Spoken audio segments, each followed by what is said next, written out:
Big Mike Katz, Mike Dusa. Hey, Mike, how you doing? Good. How are you, Mike?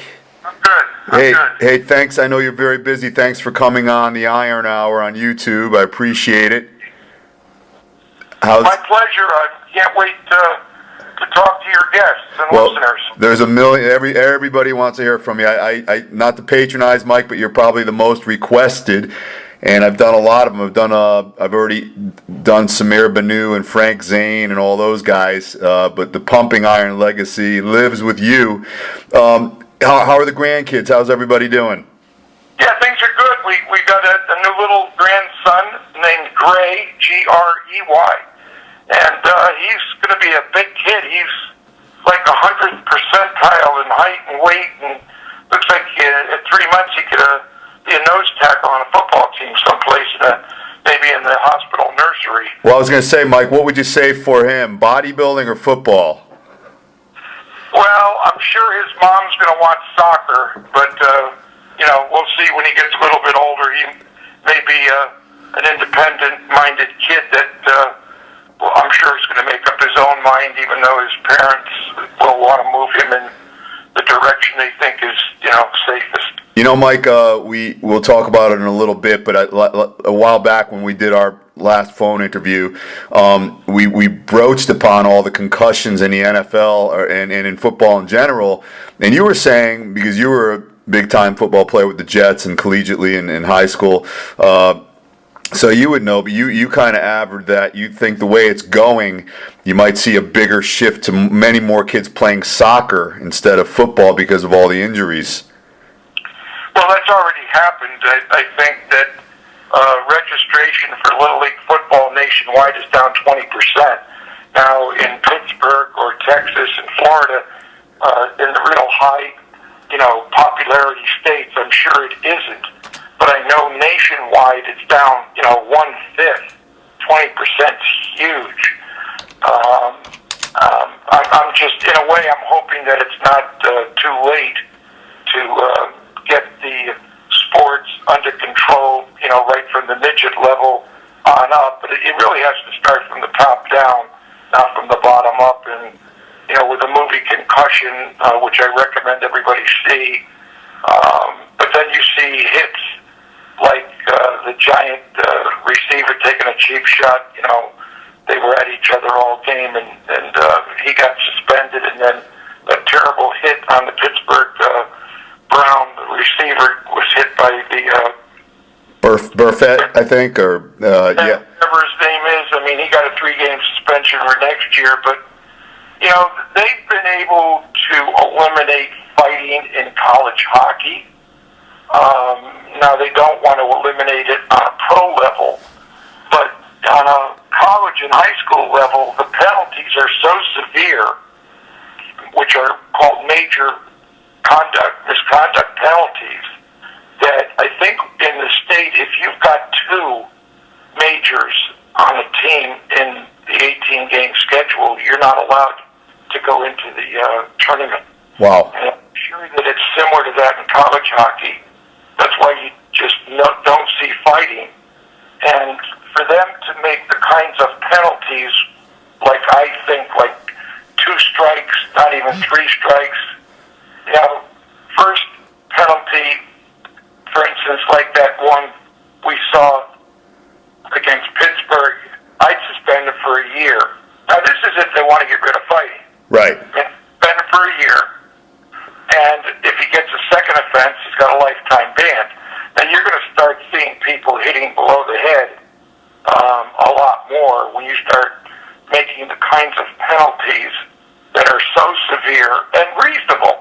Right. You get, if all of a sudden you took 1/5 of people who are joining gyms throughout whatever gym they might go to, and you've got 1/5 less of the population that's going to go to a steakhouse or go to a gym or play tennis or go to a doctor's office, whatever it is, you take 20% of the possible profits out of a business.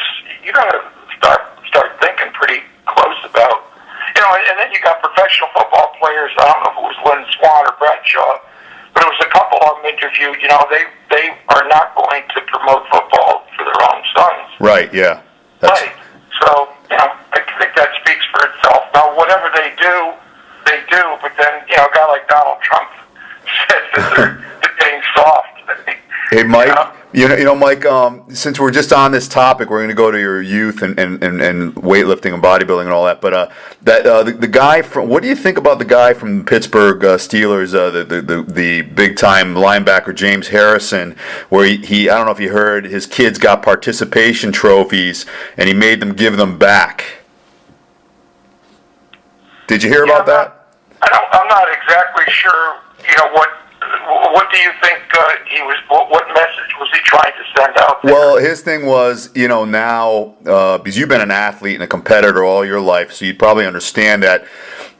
His whole message was he felt the entire team was being, everybody got a trophy no matter how good or badly they did, and he didn't think that was enough impetus for his kids to try hard. In other words, everybody gets a trophy, so why try hard? It's kind of the message he was fighting against. Well, I remember when we ran drug-free bodybuilding shows, we ran them together for many years, and we always gave every athlete a medal and a ribbon for participation. But then obviously you're going to have your most valuable bodybuilders or your most valuable football players. I think it's nice to get something, and then the outstanding ones can get the outstanding awards. But everybody kind of goes home with something. Now again, it's interesting. I was just dusting off my trophy case, and I saw my New York Jet money class from 1967. So even though that team didn't win the Super Bowl, a gift that everybody got from Sonny Wardland and Weeb Eubank was a gold, 14-karat gold money clip with a New York Jet helmet embossed on it. So, even on a pro level, everybody's getting sort of a little bit of a participation award and a thank you. Right. But I think that's great, but I also think that, there should be the outstanding athletes that are also decorated. Right. Yeah, that's a good perspective, actually. I guess there's a middle ground on that. Hey, Mike, so, I've known you since I was a little kid, and a lot of people have heard. I always loved running the shows with you because you were always backstage. And of course, people came to compete, but I think one of the bigger draws was people coming from all over the country to meet you. And you would always be backstage, and you'd always tell the story from Pumping Iron that you regaled everybody of about, the kicking the angry dog and getting bitten back, and everybody loved that. It's kind of like Rocky, and I had heard after Rocky got made that the inspiration was when Sylvester Stallone saw Pumping Iron. Really? And the coach, Harold Helland, my coach was basically Burgess Meredith. Really? And, so he really took a boxing story from a bodybuilding story, and the characters are pretty similar, as an example of maybe Franco not winning, or Louis, and they're the underdog, and, the big shot is Apollo Creed or Arnold, and even though, the top guy did in fact win, that, there was a lot of, the real story wasn't so much Arnold, I don't think, as Louis and Franco and myself. Right. So there are some real similarities. I think that story is true. Oh, it was always great, and people loved it. Mike, so you grew up in the greater New Haven area. Just tell us how you started. We saw it all in Pumping Iron, but your father owned a toy store, and you used to work there, right, when you were a little kid? Yeah. A guy across the street who was a very good golfer. It's interesting. I think he probably kind of respected Gary Player from South Africa, and he worked out with weights, one of the first, sort of coordinated athletic kind of people playing golf, to promote lifting weights. And this man across the street, Mr. Andre, he lifted weights to help his golf game, and it's back in the 50s, so that's a long time ago. And he was getting rid of the set of weights he was upgrading, and he asked me if I wanted them. I think I was 10 or 11 years old. and I had just come out of a Hercules movie with Steve Reeves at my neighborhood theater down the street from my home. And, I'm all fired up seeing Reeves, and, I'm just starting to go through puberty, and I'm saying, this guy's giving me a set of weights, and there was no gyms, there was Y, but I didn't have my license at like 10 or 11 years old. So, I started off in my basement. I took a couple of milk crates and a 2x12 board and made a bench out of it. I used a garage pulley, and a cable from a garage, as a lap machine. And I bought a set of courses from Joe Weider with Clarence Ross and Chuck Sipes, I guess, and so forth. And they were showing different ways to curl, beginning, middle, and ending movement of each of the most important exercises for each body part. And, all of a sudden I'm like 11, 12, I'm just getting stronger. And started to play football in the backyard. There was no organized football. And so I'm starting to run over the kids at 12 years old. Nobody's lifting. I'm lifting. People don't understand, even when I was with the Jets with Review Bank, they really didn't understand about working out with weights. That elderly coaching staff that had their set ways, thinking that it was just going to be a muscle-bound activity and you'd lose speed and quickness and agility. And here I am dunking a basketball at 6 feet, 270 pounds, and running a 4.640 on a grass field with full equipment, not a track uniform on AstroTurf, but a grass field.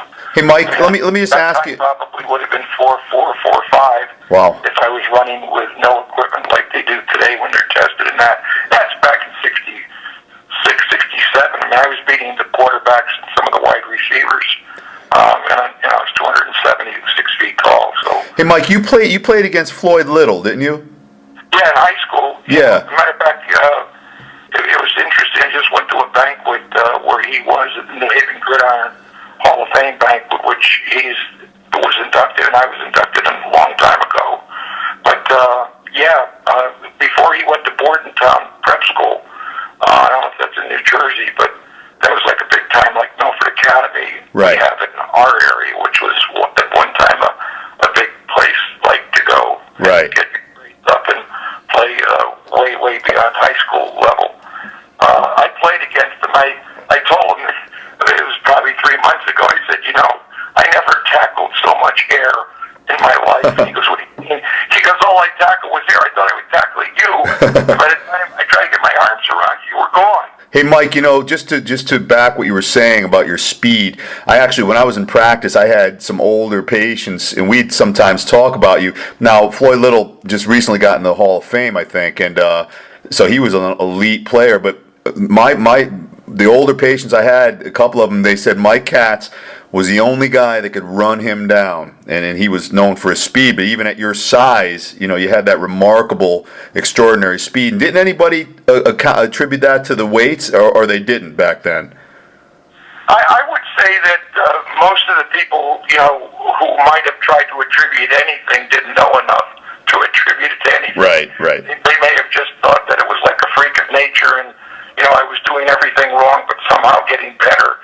As opposed to saying, let's take a look at what he's doing, support it, because we ought to have a whole team of guys like him. They didn't have that insight to do it. They just kind of let me alone doing something that they thought was wrong or improper. But as long as I was tearing up the football field and becoming a better bodybuilder and a power lifter and Olympic lifter, because I did all those things when I was young, not just bodybuild. They just didn't put two and two together for probably 20 years later. Hey, Mike, as far as bodybuilding, and I'm rhetorical on a lot of these questions, but I'd like to hear it from you. What was a general idea and public sentiment towards bodybuilding when you started? How did people feel about bodybuilding and lifting weights? I think girls liked it, and I think their boyfriends didn't. Really? So, there was a lot of jealousy, and bodybuilders at that time were obviously misunderstood as being narcissistic or being muscle bound or God knows what other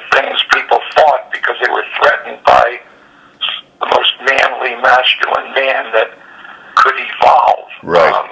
They just weren't used to seeing a Steve Reeves, not on a movie theater, but, on a beach or walking down the street with a short sleeve shirt on. So, and it's interesting, Mike, a lot of those guys brought that on themselves in some ways, because many of them were not athletes, and what bodybuilding did is it allowed a sort of a non-athlete, because it didn't take tremendous coordination and speed and quickness. It was a kind of alternative activity that you could do that was healthy. You felt better. Your self-esteem improved. And the few guys that did do it, like me, who were athletes, there was only a few of us.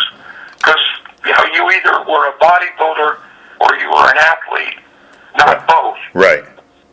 Now, again, the guys back in the day who were shot putters and discus throwers, they would lift weights because they were doing, a one-rep shot put or a one-rep javelin throw. Right. So Hey, Mike, not to interrupt you, but Dave Spector and John Booz, a couple of good East Coast guys, they worked out with Al Order. Do you remember him? Yeah.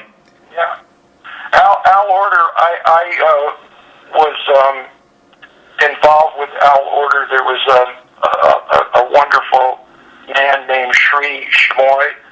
And yeah.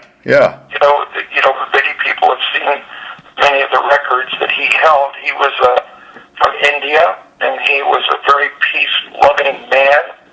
And Al Order and myself and Frank Zane. Bill Pearl.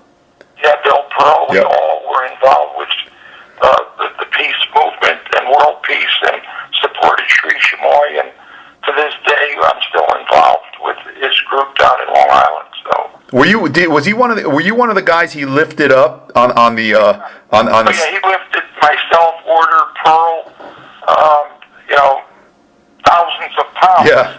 He could lift. Now again, it wasn't a typical full range movement lift. Right. But he would be able to move it enough so, like as an example, a kid stuck under a car, they're going to die, and somebody, gets this extreme strength right out of nowhere, lifts the car up just enough so that the kid gets out from underneath. You've heard those stories. Oh, yeah. Under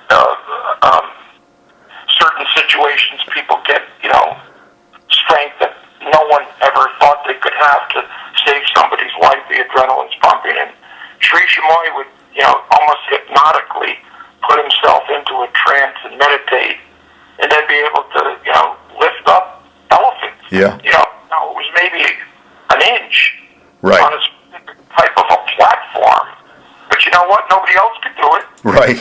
Now here was Paul Anderson. He wasn't going to do what Sri Shmoy did. So some people, who aren't real believers, kind of think it was hokey. But I can tell you, anybody that Bill Pearl and Al Order and Frank Zane and myself is involved with, they're not hokey or they're not frauds. They're wonderful people. Matter of fact, Sri Shmoy, we would call him Guru. He would speak every day to the United Nations. He would open up the United Nations every day with a peace prayer for world peace. So really? Happy I was able to get him in. God rest his soul. He has passed away. Yeah, I didn't know that about him. Mike, so you're lifting weights, you're running over kids in the backyard. You became one of the greatest high school athletes in Connecticut history, and you were also very good in hockey. You were all state, and you could have went that direction. But you first went in the teenage Mr. Connecticut? Yes, yeah. It took me, I think, 4 years to. I think I maybe went in when I was 14 or 15, and maybe when I turned 17 or 18, I finally won. And it was an awful lot of defeats, as you noticed in the movie Pumping Iron, that I would lose, and like Rocky, get up again and then get knocked down and then get up again. And the story of myself and Sylvester Stallone in the Rocky movie is very much the same. It's just bodybuilding and not boxing. And, right. You weren't going to keep me down, as I said in the movie a few times. You just knew it. You just knew it. You know, I drew upon that from you for many years as well. I learned that from you very, very early on. So you ended up winning the Mr. Connecticut as well. Hey, Mike, where were those held? Were those shows? Were those the ones held at the Y, you know, under the stereotypical one light attached to the basketball hoop type of thing? Yeah, they were all YMCA events. There might have been a few clubs that they might have been held in, but most of the shows were promoted by YMCA, whether it was Torrington or New Haven or Bridgeport. Meriden. Meriden was the hotbed of bodybuilding and weightlifting. We had the best weightlifters and bodybuilders. And when I was a little kid, 15 years old, you know, it was fairly safe to hitchhike. And Hamden is about 18 miles, 15 miles from Meriden. Right. And I'd get out on Whitney Avenue, you know, like right down the street from my house, and I'd hitchhike after school to Meriden. By the time I got there, Joe Laporte and Anthony Anziano and Gil Moon, these were great guys that were, you know, way better than me at that time because I didn't have the coaching. And then John Verone, of course, was a world-class, nationally ranked Olympic lifter. Right. He started bringing me there, but for about a year and a half. I didn't know who he was, but I knew that Meriden was the place to go, the Y, and I would hitchhike and then come back in the middle of the night, coming back, and very lucky, obviously, to be able to have people kind enough to give a kid a ride up there. And, hey, Mike, you know, well, you were kind enough to drive me to bodybuilding camp when I was 15. I was petrified, but then I found out how nice you were. Hey, Mike, you know, since at that point, your father was the type of guy. You and I have been in business. You and I both know how hard it is to be in business. And your father had a business, and you know it was a tough. You know, it was tough times, of course. So, what did he think? Did he think you're lifting and you know coming home late like that? Did he think it was frivolity, or did he back you, or what did he think about it? Well, you know, that generation, you know, that Eubank, you know, was in the Hall of Fame as a coach. He coached the Baltimore Colts with Johnny Unitas to a Super Bowl, and the Jets with Namath. That's my father's generation, and they didn't understand. You know, the weight training to them was a foreign activity that they really didn't get. My father traveled all over the country to watch me play football, and he knew that I was doing something right because without weight training, I wouldn't have been able to play pro football because, you know, my speed increased and I had the aggressiveness. I think I also had the coordination to play. Right. But I wouldn't have been as big and strong and did the things that I did. And in those days, it's kind of interesting because, you know, here I was doing, you know, I mean, I would take a 300-pound defensive lineman and pick him up and throw him. So that, you know, now the defensive linemen, they weren't lifting weights. So right. I had a huge advantage because I was like 10 times stronger than anybody was. And now, again, there was a few guys that were track and field people, shot putters, who did play football. My roommate, Steve Chomasek from Syracuse, back in the day, he was a 65, 70-foot shot putter. Wow. And they figured, let those two guys room together, and they put a set of weights in a room next to our room because they figured that would keep us. I mean, I signed as a free agent. They drafted Chomasek, but they knew how strong we were, and they were not going to deny us. Right. Training with weights, they didn't understand what we were doing, but. Mike, you were also able to actually stand up to Ernie Ladd, who was probably the biggest guy in the NFL at that time, wasn't he? Yeah, I mean that. You know, that was sort of like, you know, when people asked me, you know, if I was afraid of Jen Waller, you know, for stealing my T-shirt. Right. You know, and I'm saying, you know, I'm looking down at the top of Waller's head, and Ernie Ladd's looking down at the top of my head. And I got to deal with guys 360 pounds, 6'8". You know, playing football, I'm going to be worried about Waller. I mean, I don't think so. Yeah, right. Yeah, I remember that example. I remember you. And I wasn't looking to fight anybody. No. But I knew, you know, how.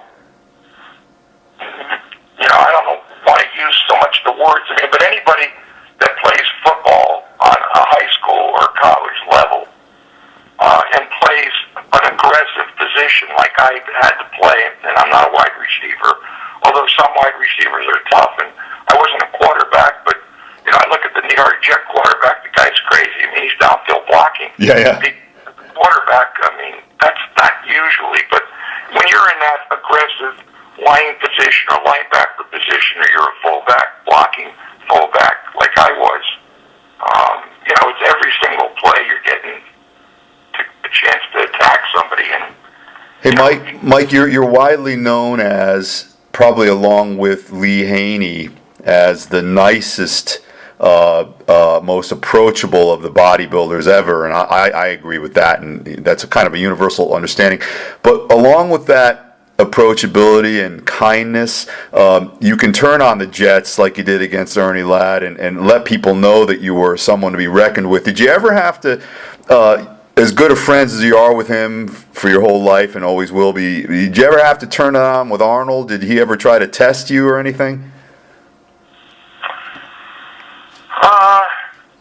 There were a couple of times when what he thought might be funny, I didn't particularly think was funny, and he knew it. So he knew, how far, in what way he could, because I'm the kind of a person that kind of almost enjoys getting set up. Really? And I'll set, like with my grandkids, I'll set myself up to have, and I know what I'm doing, so I'm setting myself up for them to throw me under the bus, but I'm in control of it. Right, you're self-effacing, right. Yeah. I enjoy it because, I like, it's not like manipulating or playing head games, it's just, I like, when people have a good sense of humor. And sometimes, every once in a while, Arnold will get a little bit out there with his sense of humor, and you gotta, I think maybe once or twice, 2 or 3 times maybe, I had to draw him in. One was over my Jewish heritage, and he was never anti-Semitic or, he was never against Jews, but as a matter of fact, I always tell the story that, Weeder wasn't paying me. I was a school teacher. I was away from my family during the summer to train with Arnold, and Weeder wouldn't pay me. And Arnold would go into Weeder's office and slam his fist on Weeder's desk and say, "We're not leaving without Mike's checks." And, before he had to go to that level to get the money that Weeder owed me, he didn't understand why I was depressed. And he said to me, he said, "I don't train with anybody who's depressed, and I'm not going to put up with it." He said, "I never met a Jew who was a quitter." Right. And that I mentioned that many times. Yes. And he's got a lot of respect for Jewish people, but every once in a while he'll get a little bit out there with some of his comic relief. And yeah. Getting a little ahead, Mike, but you did mention that Arnold, you used to go out in the summers. Of course, he lived in California all year, but he particularly liked to train with you because he didn't really have a great fondness of training legs, yet you did. You had very, very strong, powerful legs, so he loved to work legs. That was true, right? He loved to work legs with you because you really pushed him. Well, I looked up to his arms, and he looked up to, maybe not the shape of my legs, but the strength that I had and how I enjoyed training legs and squats, and he wanted somebody to push him, so I was the perfect. Ed Corney was the same way. When Corney trained with him, we pushed the hell out of him with legs to a point where he collapsed, and he liked that. Wow. Hey, Mike, you were telling me at last year's Super Bowl party, we were talking about how, I asked you how it changed. Like, you trained here for many years, and it was as you were telling me, a slower, more methodical pace, taking your time, still training very hard. But the different, and then we'll talk about your food in a minute, but when you went out to with Arnold, you found that the pace was totally different. Yeah, there's no, and that's a long, long time ago, where people, today people, the major mistake that people in weight training, and I don't mean competitive bodybuilding, I'm talking about just a conditioning program for non-conditioned people or highly conditioned people. People rest too much. That's besides not training an exercise properly, not concentrating, not using full range, bouncing, cheating, not doing the exercise right. Let's say you're doing the exercise right, that's not a problem, but you rest too much, and you're not moving from one exercise to another. Well, back in the 60s, when I was training with Arnold in the 70s, I mean, here he is basically, in a way, supersetting sometimes within the same body part, or tri-setting, or giant setting within the same exercise. As an example, chest and back, so you push with chest on a bench, and then you pull with back on a chin. So chinning, chin-ups, wide grip for wide lats, has nothing to do with pushing triceps and chest. So why would you rest in between each set unless you were a power lifter Right. or a putter? To get twice as much done in half as much time, you take two exercises in opposing body parts, a push-pull. If you're going to do a press, then you can do a press, seated press for shoulders, and do a pull, a long-range pull for lower lats. Or giant set within the same body part and even the same exercise, where after a warm-up, you'd start at, let's say, 100-pound dumbbell press, then you'd go down to 75 with no rest, then you'd go to 50, then you'd go to 30, and by the time you got to 30, you couldn't put your arms over your head with no weight. Right. Hey, Mike. And again, so less rest once you are doing the exercises properly. That's the if your listeners take one thing from me, assume you're doing the exercise properly, which you probably aren't, but let's assume you are. Then you've got to use less rest, either between the exercises or start using different body part movements, and get, so it's sort of like a marathon is when I was training at the Y before I went to California. Right. As opposed to a sprint where you're sprinting 100 yards and then you're jogging back and then sprinting 100 yards. It's not a 2-hour slow resting marathon type of training. Mike, I'll ask you the obvious question here. Once you adopted Arnold, what he was doing, what kind of changes did you see in your physique? Well, I didn't have to spend 4.5 hours in the gym, which was great. Right. So you had more time to rest. You could have a life without having to put in a full day at a gym trading when you could get the same thing done in an hour and a half. Right.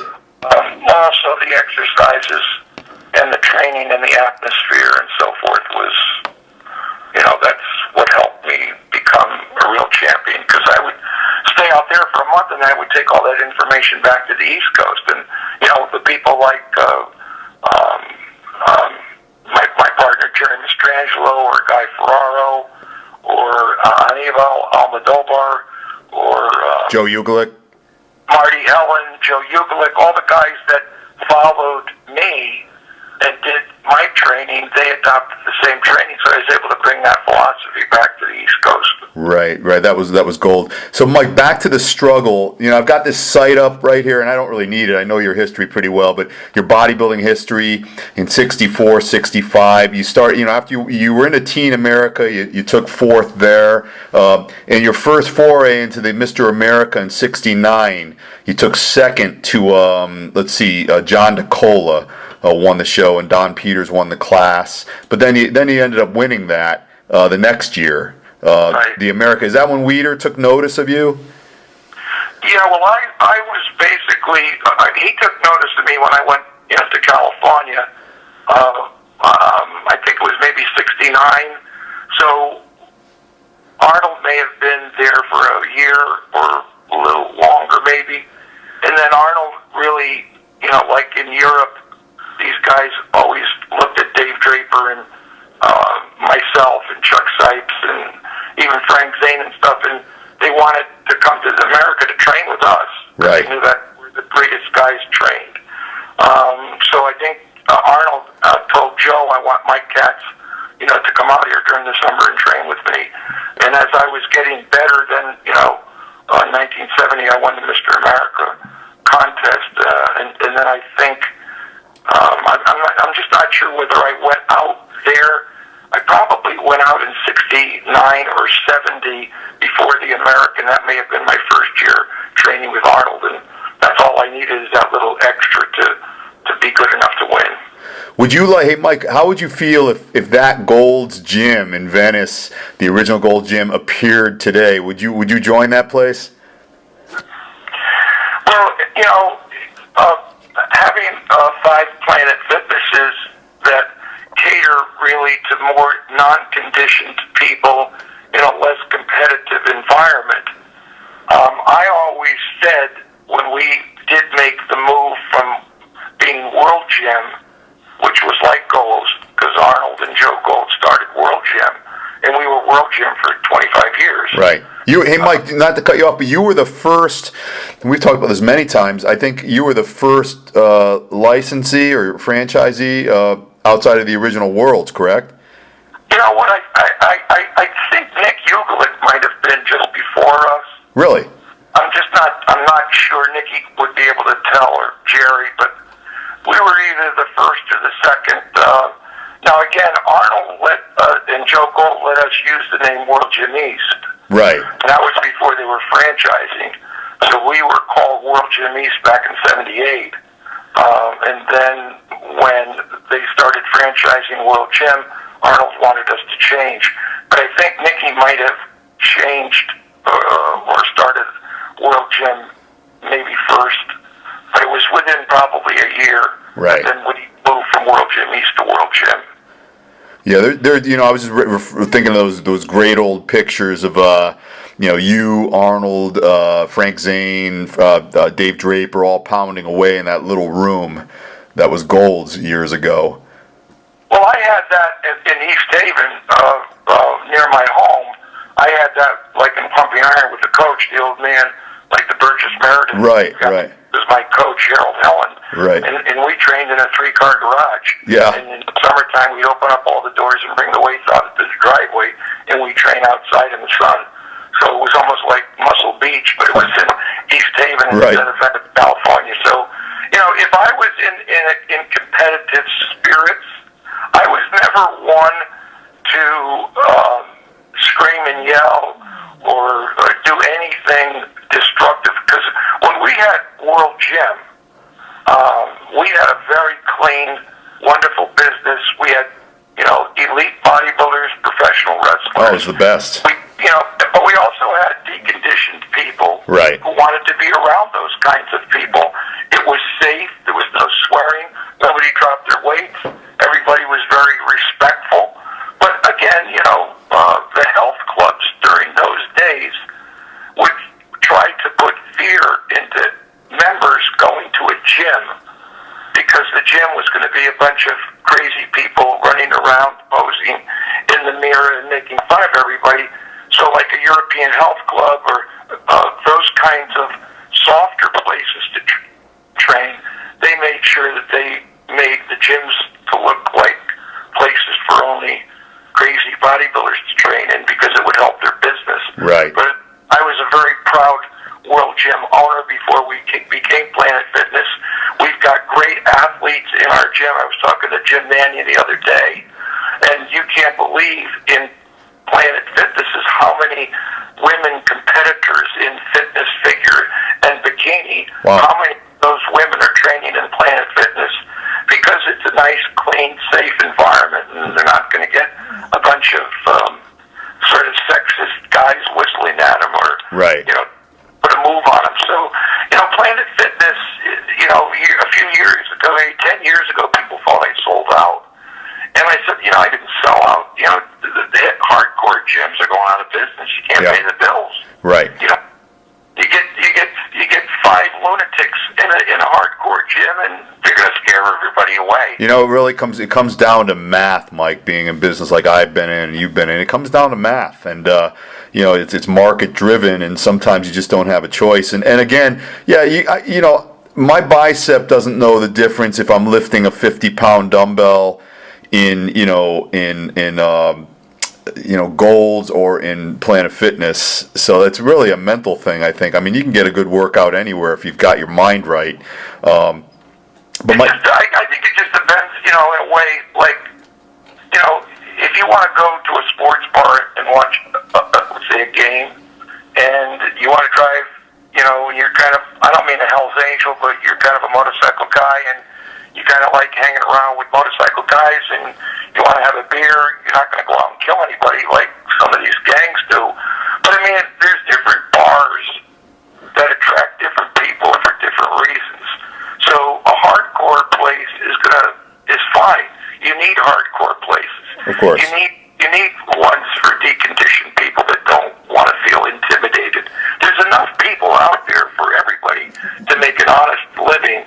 But again, like a person, many people who get older, who were once like you, and you get a little bit older, maybe you don't want to be around a bunch of young kids, huffing and puffing and whatever. So you want to go to a little quieter environment, and you go to a Planet Fitness or an LA Fitness or an Edge or whatever. Right. And sometimes, till the day you die, you want to be around young people who are hardcore and lifting heavy weights, and that's fine. It's just sort of whatever you want to do, you just do. But Yeah. I know one thing: you can get one hell of a workout at our club, and with the equipment and the technology that we've got, we're real proud of what we offer to people. Well, Mike, the last time I competed, which was probably when you just converted to Planet Fitness, I was a while ago. That's where I trained, and I did it, and I got in great shape. Hey, I actually ran into Marty Hellen. It was a while ago, but it was at the Big E, and you know what he told me? I mean, he lives in that house now, or he did, and he said... his dad and mom passed away. Yeah, that he still he maintains the garage just as it was when you were training in it and pumping iron. And I was talking to your son, Junior. I said, you and I have got to get a workout in there, he and I, and that'd be fantastic. I mean, that'd be like, revisiting the past. Hey, Mike, so, you're at the national level, you win the America, and then you're on the, then the next goal is the universe.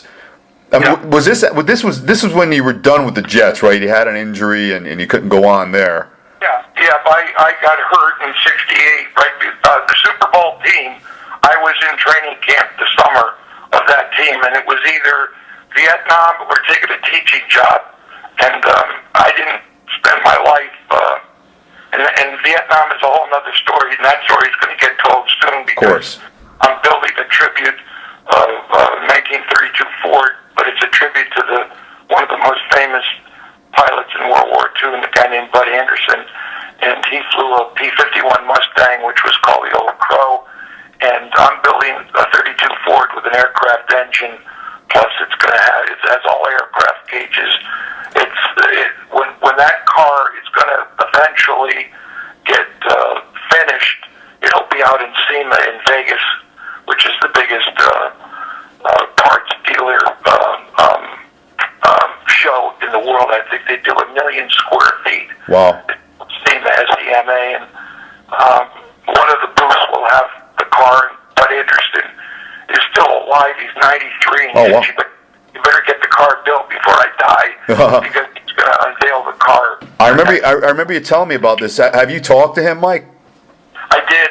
It was one of the thrills. I can't think of anybody, but unless God maybe came down and talked to me. And I talked to Bud Anderson, and he gave his blessings about what I'm doing. He was so honored. I sent him all the pictures of the car that's being built, and he just was like a child. He was so happy that, there's a guy, Chuck Yeager, and most of your listeners probably have heard of Chuck Yeager. He broke the sound barrier in the first jet, and he was also an ace in World War II, and he also went into the astronaut program. But Bud Anderson, if we were talking baseball, Bud Anderson's Babe Ruth, and Chuck Yeager's Lou Gehrig. So these are the most famous pilots that ever flew in that generation during that war.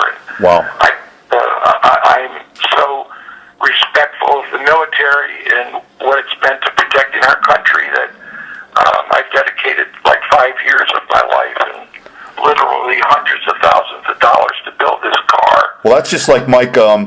For the people who do or don't know, it's kind of like the follow-up after the pumping iron car, which you gave me a personal showing the of. listeners ought to go on YouTube. It's called Mike Katz Pumping Iron Car, and the company is TBA. It's almost like to be announced. TBA. It's on YouTube. It's a 15-minute special of Arnold unveiling the pumping iron car with Franco Colombo. And for those listeners out there, you get a kick out of just going on YouTube and going through why I did the car. And I'll put a link up for that, Mike. But go on. I'm sorry. Yeah, great. So I have to have a passion. I have a car collection. I have an Indianapolis race car guy named Smokey Unick, who, for the Indianapolis people and the NASCAR people, everybody knows Smokey Unick. I've got his 1957 Indy car that raced in the Indianapolis 500. That was one of my goals, is to buy an Indy car like Mario Andretti or Roger Ward or A.J. Foyt. Smokey Unick wasn't the driver, but he was the mechanic and way ahead of his time. So I have to have a passion to want to do something in the pumping iron car, obviously, with Arnold and Franco and Louie. And now the Bud Anderson B-51, which I think will appeal to everybody because everybody respects the military, and a lot of people are not bodybuilding fans, but this military car that's got a 2,000 horsepower aircraft engine in it, and it's got a B-51 Mustang seat, and all the gauges, the steering wheel's out of a B-17 bomber. The tail lights of the car are off the wing lights of a B-51. So I've had a lot of support from New England Air Museum at Bradley on this project, and it's probably about a year away. Well, Mike, you've owned over 300 cars. Oh yeah, counting. That's extraordinary. Cars were as close to bodybuilding as probably maybe even ahead of football. I don't know. Hey, Mike, three of them were real close. In the 1978 Mike Katz Robbie Robinson bodybuilding camp held in Coscob, Connecticut, you used to pick me up and drive me there, and I just remember you were at your all-time, it was the late 70s, so you were still big time as far as bodybuilding and competition. Yeah. And I remember it was a little car we drove in. I was like, how the hell is he going to fit in that thing? But you did. Yeah, well, I was trying to get, I was a teacher, so I didn't have a whole lot of money. No, I know. I have a little Toyota that got decent gas mileage driving back and forth to Greenwich. Yeah, that was great. So, Mike, your lifelong striving. Let's talk about the Baghdad Mr. Universe, because one of the interesting things is, you were telling me how when you went there, you and Ed Corney, and I think maybe you went with Ed Jubinville, or maybe it was Tom Minichiello when you went there. Right. Yeah, it was just amazing how thousands of people would follow. Just the reaction. You were like a superstar when you went there. Yeah, if you have the book Pumping Iron, the original book from 1970, before they made the movie, you'll see a full. If you open up one of the pages, it's like 2 pages opposed to each other. There's these little kids. I'll never forget the little boy. Looked like he had pajamas on, but that's not pajamas. It's what he wore. It was a little striped, long. I'm not exactly sure what people from Iraq would call it, but you understand what it looks like. He had sand on, and he had a little turban on his head, and he had a smile on his face following me down the street. We were going to a souk, which is a marketplace, and I'll never forget that little boy's face. Even though I had a Jewish, father and a Jewish name, it didn't matter to him. All he cared about was, looking up to world champion bodybuilders, and there was no, he's Jewish, I don't like him, or what's going on in our country. There was none of that. But again, I think the Shah was still in power then, so things weren't quite as explosive as they are now. Right. And you were telling me you guys were at you told me a lot of really interesting stories about that time when you were eating at a banquet, you and Ed, and you really couldn't touch any of the food, I guess. There was like boiling sheep's heads in the street. And No, I remember a fish that probably was like 150-pound fish and it was perfect. You know, it looked wonderful. It was decorated with lettuce and olives, and you know, everybody sort of was like on their best behavior. You saw these people that looked like sheiks, right? You know, oil tycoons, and the ministry of the government, and all of a sudden, like I'm with Corny, and it's a good thing I was against a wall. I had my back against a wall because I don't know whether there was a chime or a siren or a bell that went off, but whatever the signal was, it was time to eat. I mean, it was like these people, and they might not have eaten for a year. They probably were starving to death. But all of a sudden, that bell went off, and these people, it was like there was millions of dollars that were on the ground, and they were maneuvering to try to get as much money in their pocket. By the time there wasn't money, but within 3 minutes, that 100-pound fish was nothing but bones. Like, oh, Corny, I said, we're out of here. We're going to go get a shish kebab with beef, and I'm not going to be, because they'll probably eat me next. You know, if they eat fish that quick. Hey, you know, so was it hard? I mean, you did very well. You won your. It came down to you and Ed, obviously, for the overall. And you know, to this day, there's you know a lot of conjecture as to you know who should have really won, and that's obviously water under the bridge. But I mean, how were you able to? You go there. How do you hold your diet when you go there? You probably can't even drink the water when you think about it. Well, you know, a shish kebab is an Arab dish. You know, where they put meat and vegetables on a stick. Right. And then they call them in the Arab world a kebab. They don't use the word shish kebab. They use just kebab. Right. So, I mean, we lived on like 30 kebabs for every meal. You know, like a pound and a half of meat and vegetables. So, you know, it was easy there because they did have the meat for us. Right. And we had our supplements as well. Okay. You know, I'm looking, and you know, and you don't have to, you know, you don't have to give me your opinion, but in the '74 Mr. International, I've read quite a bit that really Lou, who took the show, was somewhat out of shape, and there were those who thought you really should have took that show. Do you remember that, the '74 International, Mike? Yeah, well, you know, somebody just sent me a picture, you know, and Louis was white. His head was probably twice as big as mine. He is a big guy, but I mean, you know, I don't think I have a small head. But, you know, I'm ripped. He's white and smooth. And even Sports Illustrated quoted Arnold and said that Louis needed a few more weeks and he would have been able to win basically legitimately. So Arnold kind of threw Louis under the bus because he wanted to compete against Arnold. Right. And not me. Right. I mean, he wouldn't have minded me as well, but, you know, the big thing would have been for him to beat Louis. Yeah. You know, and you know, it's funny. I'm looking at, you know, you took second to Lou, and Bill Grant won the medium class. I just talked to Bill the other day, and he was so happy to hear about you. And did you work out with Bill at all, or did you know him from back then? He's a good guy. He's been around for a lot of years. He's got a good heart. Real nice guy. You know, for anybody to be still in one piece, so to speak, after, you know, as much as we all went through, I'm happy that he's, you know, he's taking care of himself, and that he's, you know, he's alive, and he looks healthy, and he looks very, very lean. He is, yeah. Like a marathon runner. Yeah, he was telling me. Last time I saw him at Kemper's funeral. Yeah.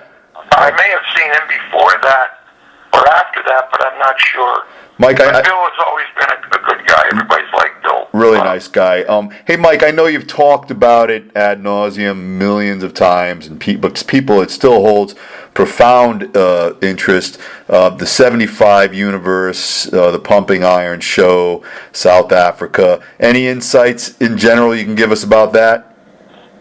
No, I think that everything kind of eventually, some of it took 30 years for, you know, Arnold to write an article and admit that, you know, they edited the movie to make it look like Waller had stolen the T-shirt, when in fact that whole thing happened 6 months after the movie, that they set it up where him and Robbie Robinson and the other guy.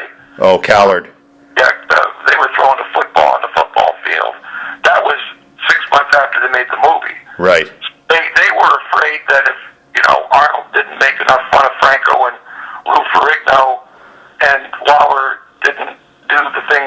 they were afraid the movie would never get distributed. Right. Because as a pure documentary of just lifting weights, it might have appealed to a few people, but the movie became one of the most successful documentaries of all time. At one time, it was I don't know if it still is, but at one time it was the most successful docudrama of all time. And one thing a lot of people probably don't know, and you and I have discussed this, where there was a point where you and Ken Waller were obviously in the heavyweight class, and they were trying to decide, they wanted one of you to go against Arnold in the Olympia. Yeah, the problem with that story, that's got to be for another time, because we're getting close to the end of our interview. That's true, actually. You're right, Mike. And you can have me back again, and we can, if there's enough interest from the audience, we can get into a lot of those little things that do take quite a while to explain. Much of what has happened has been written about accurately, and there's a guy named Randy Roach. Right. In Canada. I think you know him. Muscle, Smoke, and Mirrors. He came out with his new book, Smoking Whatever Mirrors. Right. Smoking Guns and Mirrors. I think he's a pretty interesting guy. He's done an awful lot of research, and he's not done it to make trouble. He's done it to historically be accurate with what's happened. So any of your listeners out there, go online and buy his books. His latest one. Yeah, It's called Muscle, Smoke, and Mirrors, Mike. It's a very good book. Hey, Mike, are you still? I know you were training people for a while in your very, very busy schedule. Are you training anybody anymore? I have a few people that I've had for 20 years. One woman named Nini, who's got advanced Lyme disease. I'm sort of like her younger brother, training her still. And then I have another friend who's a nurse. His name is Michael, and I see him usually once a month. So I've cut way back on it, and I don't take on any new clients. I kind of want to be free to watch my granddaughters ride. They ride horses, and just kind of kick back and enjoy. Mike, we've got about 5 minutes. If you could touch upon you look great. Somebody could look at you and they could still tell that, hey, that guy was probably Mr. Universe, because you still have the huge frame, you're still in good shape. But if you could touch upon, that terrible accident you had a couple of years ago, you fell off the roof, and some people know about that, and then the heart. So you went through some really rough times. Well, everybody's got crosses to bear, not just me, and it's not all woe is me, because I don't complain. Whatever life hits me in the face with, I got to deal with it from the time I was a little kid. So, I have AFib. And they found that out about 15 years ago, and there's a new procedure for them where instead of using a catheter to stop the irregular heartbeat, they go actually right through the rib cage externally and do the ablations, where they selectively find the areas of the heart that are causing the AFib. Well, I was going to get that operation done about 5 years ago. I went in for a pre-op physical. They did a number of tests, and one of the tests found out that I had an aortic aneurysm ready to burst. So the ascending aorta, you die. You have no chance even to get to the hospital. That thing bursts. That's the major artery in your body. And I was very fortunate. 2 days I was supposed to go to judge the Arnold, and the surgeon says, you get on that plane, you're going to die. I want you in the hospital tomorrow. Wow. And rushed me in, and they had to completely repair the aorta with an artificial aorta, and because they had to put a pacemaker in. And so that was kind of tough. That was maybe 5-6 years ago. Then 2 years after the heart situation, I was up on the roof between the Pittsburgh Steelers halftime. I had to fix a little leak with some asphalt patch. Missed a step, fell 15 feet down off a roof, and I broke all the ribs on my left side for broken vertebrae, brain bleed with a crushed skull. I was in the hospital for almost a month. And I'll tell you, you and Jim Mannion and Bill Pearl and Dave Draper, my very closest friends were there for me and really concerned. And I will never forget the caring that you guys had for me during that really tough time because it's like I had an out-of-body experience. I never believed in him before, but, it was all white, and I was floating above my swimming pool, and somehow my grandchildren must have begged God to bring me back into my body again, and I did survive, but it was hard. Well, God bless Mike. Hey, Mike, one thing before we go. If there are any secrets, and I don't know if there are, but how about the secret to the biggest chest in history? Is there any? Well, I was fortunate to have a huge genetic rib cage, meaning that if you take the tip of your sternum, it's called your xiphoid process. So if you come down your breastbone to the bottom, like where you would do CPR on someone, the tip of my sternum is even with my pecs. Now, most people's sternum and pecs, there's probably 3 to 5 inches between the tip of the sternum. So I had a very, very high rib cage. I probably had a 50-inch chest at birth. So, doing pullovers properly and pulling my shoulders back and lifting my chest up, obviously a lot of it also is your posture. So, I wasn't slouching, letting a beer belly come out. If anything, I was going to pull my scapula back and my shoulders back, and I had a big rib cage to start with, and I did pullovers. But, the next time around, we'll get into some of those more intricate things that take a little bit more time to explain. Yeah, we're at our time cap, Mike, but I will have you back on. I'm going to see you at the Super Bowl party soon anyhow. So, you got it. But listen, my friend, thank you so much, Mike. It's been fantastic. And I'll let Junior know how you can watch this when we put it up. The last thing I want to say to the audience, about, it's just a political thing, and I'm not going to get into religion or politics. Being angry, like some of the candidates are, ask yourself if that helps. And it really doesn't. You got to turn your anger of what goes on in the government or in the world. You got to turn your anger into a positive response. Do something positive. Anger and fear and all these negative things that Arnold Schwarzenegger and the top great people in the world who've accomplished something. We don't let fear and anger rule our lives. So, try to get over it. Do something positive in your life, and don't be so angry when we've got such a wonderful country. The angriest people ought to go to third world countries and see how people really live. The average dog in this country, pet, lives better than 90% of the people on the face of the earth. Better shelter, better food, better veterinarian care. Most people are dying in the streets, and we're mad. What are we getting mad at? Just relax and do something positive with your life. That's about the smartest thing I've heard, maybe ever, Mike. At least in the past year. And thank you so much for that. So it's Mike Katz, Mr. Universe, Mr. World, Pumping Iron Star, teacher, educator, great man and human being. Mike, thanks again, and I'm going to be in touch real soon. Okay? Thanks, Mike. Be well. You too, my friend.